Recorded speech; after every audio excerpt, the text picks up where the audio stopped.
एका तक्रारीमुळे एखाद्या नगरसेवकाचं पद जाऊ शकतं का? निवडून आल्यानंतर अवघे काही महिने झाले आणि आता पुणे महापालिकेच्या 10 नवनिर्वाचित नगरसेवकावर अपात्रतेची टांगती तलवार आली आहे. परिणामी महापालिकेच्या राजकारणात सध्या मोठी खळबळ उडाली आहे. कारण अनधिकृत बांधकामाच्या तक्रारीमुळे तब्बल 10 नगरसेवक अडचणीत सापडले आहेत. प्राथमिक चौकशीत काही नगरसेवकांच्या नावावर असलेल्या बांधकामाबाबत अनियमितता आढळल्याची माहिती समोर आल्यानंतर आता त्यांच्या नगरसेवक पदावरच प्रश्नचिन्ह निर्माण झाले. या प्रकरणाचा अंतिम सुनावणीचा प्रस्ताव महापालिका आयुक्त नवल किशोर राम यांच्याकडे सादर करण्यात आला असून त्यांच्या निर्णयाकडे संपूर्ण पुण्याचं लक्ष लागले. पण नेमकं हे प्रकरण आहे तरी काय? कोण आहेत ते 10 नगरसेवक? त्यांच्यावर कोणती कारवाई होऊ शकते? महाराष्ट्र महापालिका अधिनियमातील कलम 10D नेमकं काय सांगतं आणि खरंच नगरसेवकाचं पद जाऊ शकतं का? या सगळ्या प्रश्नांची उत्तरं जाणून घेणार आहोत या व्हिडिओच्या माध्यमातून. नमस्कार, मी अमोल जाधव आणि तुम्ही पाहताय लगाव बत्ती. सर्वात आधी हे समजून घेऊया की हा वाद कसा सुरू झाला. तब्बल 4 वर्षे पुणे महापालिकेवर प्रशासकाची राजवट होती.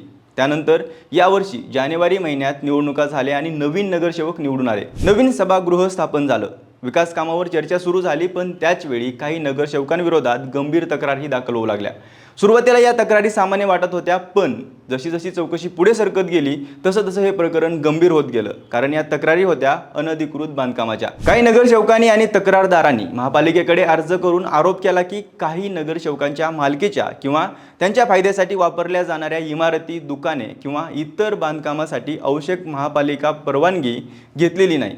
काही ठिकाणी मंजूर नकाशापेक्षा जास्त बांधकाम झाल्याचाही आरोप करण्यात आला. त्यानंतर हे संपूर्ण प्रकरण शहर अभियंता विभागाकडे सोपवण्यात आलं. अधिकाऱ्यांनी कागदपत्राची तपासणी केली, परवानग्यात पडताळल्या आणि संबंधित जागांची पाहणी केली. या प्राथमिक चौकशीत काही बांधकामासाठी आवश्यक परवानगी उपलब्ध नसल्याचं समोर आल्याची माहिती निवडणूक कार्यालयात देण्यात आली. मात्र इथेच एक गोष्ट लक्षात घ्या. प्राथमिक चौकशीत काही बाबी समोर आल्या म्हणजे संबंधित नगरसेवक दोषी ठरले असा त्याचा अर्थ होत नाही. चौकशीनंतर त्यांना नोटीस देणं, त्यांची बाजू ऐकून घेणं आणि पुराव्याची तपासणी करणं ही पुढची कायदेशीर प्रक्रिया असते.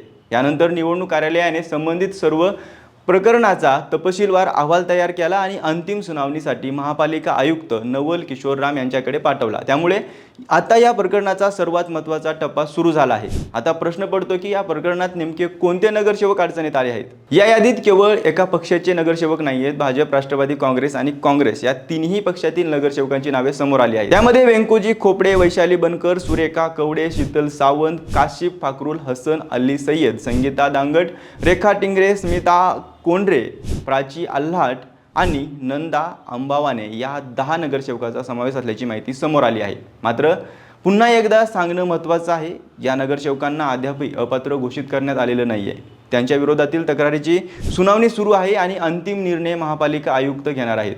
पण आता सर्वात महत्त्वाचा प्रश्न, जर आरोप सिद्ध झाले तर खरंच त्यांचं नगरसेवक पद जाऊ शकतं का? याचं उत्तर दडलं आहे महाराष्ट्र महापालिका अधिनियमातील कलम 10D मध्ये. हे कलम 10D नेमकं काय सांगतं आणि या प्रकरणात ते इतकं महत्त्वाचं का ठरत आहे? साध्या भाषेत सांगायचं झालं तर हा कायदा लोकप्रतिनिधींना कायद्यापेक्षा मोठं समजू नये म्हणून करण्यात आला आहे. पूर्वी अशी तरतूद होती की एखादी व्यक्ती नगरसेवक म्हणून निवडून आल्यानंतर तिने अनधिकृत बांधकाम केल्याचं सिद्ध झालं तर तिच्यावर कारवाई होऊ शकत होती. पण अनेकदा असं घडायचं की निवडणुकीपूर्वीच अनधिकृत बांधकाम करून काही लोक निवडणूक लढवायचे आणि नंतर हे बांधकाम तर मी निवडून येण्याआधीच केलं आहे असा युक्तिवाद करायचे. त्यामुळे कायद्यात बदल करण्यात आला आणि कलम 10D अधिक कठोर करण्यात आलं. आता या कलमानुसार एखाद्या व्यक्तीने नगरसेवक म्हणून निवडून येण्यापूर्वी किंवा निवडून आल्यानंतर स्वतःच्या नावावर किंवा स्वतःच्या फायद्यासाठी अनधिकृत बांधकाम केलं असल्याचं सक्षम यंत्रणेकडून सिद्ध झालं तर त्या व्यक्तीला नगरसेवक म्हणून अपात्र ठरवलं जाऊ शकतं. म्हणजे अनधिकृत बांधकाम कधी झालं यापेक्षा ते कायद्याचं उल्लंघन करून झालं आहे हा मुद्दा अधिक महत्त्वाचा ठरतो. पण याचा अर्थ असा अजिबात नाहीये की कुणीतरी तक्रार केली आणि दुसऱ्याच दिवशी नगरसेवकाचं पद रद्द झालं. यासाठी एक संपूर्ण कायदेशीर प्रक्रिया असते. सर्वप्रथम तक्रार दाखल होते, त्यानंतर शहर अभियंता विभाग संबंधित बांधकामाची पाहणी करतो. मंजूर नकाशे, परवानग्या, मालकीची कागदपत्रे आणि प्रत्यक्ष बांधकाम याची तुलना केली जाते. जर प्राथमिक तपासात काही अनियमितता आढळली तर संबंधित नगरसेवकाला नोटीस दिली जाते. यानंतर त्याला स्वतःची बाजू मांडण्याची संधी दिली जाते. जर त्यांच्याकडे वैध परवानग्या, न्यायालयीन आदेश किंवा इतर कायदेशीर कागदपत्रे असतील तर तीही सादर करता येतात. यानंतर सर्व पुरावे, अधिकाऱ्यांचे अहवाल आणि संबंधित नगरसेवकाचं स्पष्टीकरण याचा अभ्यास करून अंतिम निर्णय घेतला जातो. म्हणूनच सध्या चर्चेत असलेले हे 10 नगरसेवक अद्यापही दोषी ठरलेले नाहीये. त्यांच्या विरोधात चौकशी सुरू आहे आणि अंतिम निर्णय बाकी आहे. आता या प्रकरणात पुढे काय झालं? निवडणूक कार्यालयाने दिलेल्या माहितीनुसार पहिल्या टप्प्यात 5 नगरसेवकांचे अहवाल अंतिम सुनावणीसाठी महापालिका आयुक्त नवल किशोर राम यांच्याकडे पाठवण्यात आले आहेत. यापैकी 4 नगरसेवकांची प्राथमिक सुनावणीही झाली आहे.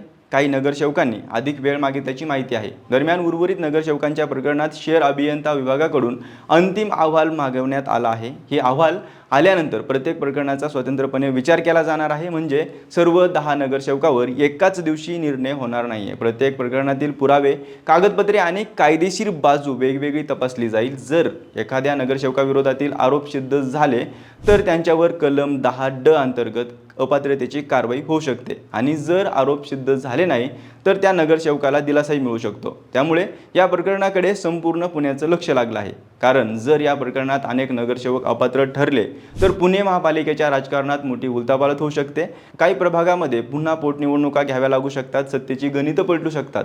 अनेक राजकीय पक्षांच्या रणनीतीवरही त्याचा परिणाम होऊ शकतो. म्हणजेच हा वाद केवळ अनधिकृत बांधकामाचा राहिलेला नाहीये, तर तो आता पुण्याच्या राजकारणातील अत्यंत महत्त्वाचा विषय बनला आहे. महापालिका आयुक्त अंतिम सुनावणीनंतर काय निर्णय देणार? खरंच या 10 नगरसेवकांपैकी काहींचं पद जाणार का, की त्यांना या प्रकरणात दिलासा मिळणार? याचं उत्तर येत्या काही काळात स्पष्ट होणार आहे. बाकी या संपूर्ण प्रकरणाबद्दल तुम्हाला काय वाटतं? तुमचं मत आम्हाला कमेंट करून नक्की सांगा आणि आपल्या लगाव बत्ती या यूट्यूब चॅनलला नक्की सबस्क्राईब करा.